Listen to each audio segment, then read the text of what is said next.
Welcome to Man Does Tech, where I solve the problems you didn't even know you had. In this video, I will show you how to make cabbage dolma.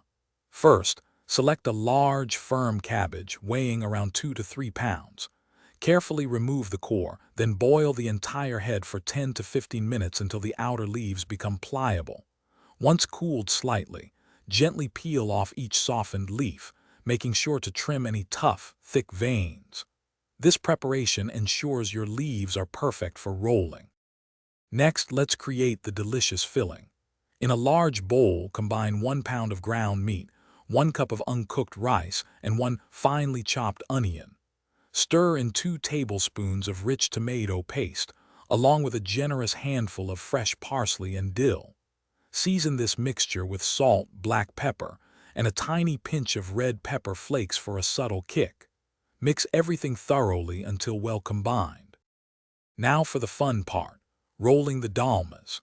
Take a prepared cabbage leaf and place about 1 tablespoon of filling near the stem end.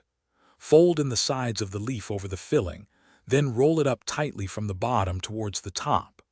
Arrange these neatly rolled dolmas in concentric circles in a large, heavy-bottomed pot, ensuring they are packed snugly to prevent unrolling during cooking.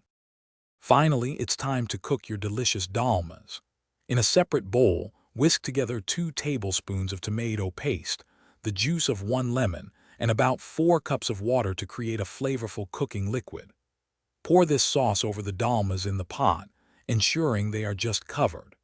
Place a plate on top to keep them submerged, then simmer on low heat for approximately 1 hour and 30 minutes until the cabbage is tender and the rice is cooked. Thanks for watching. If you found this helpful, don't forget to like and subscribe.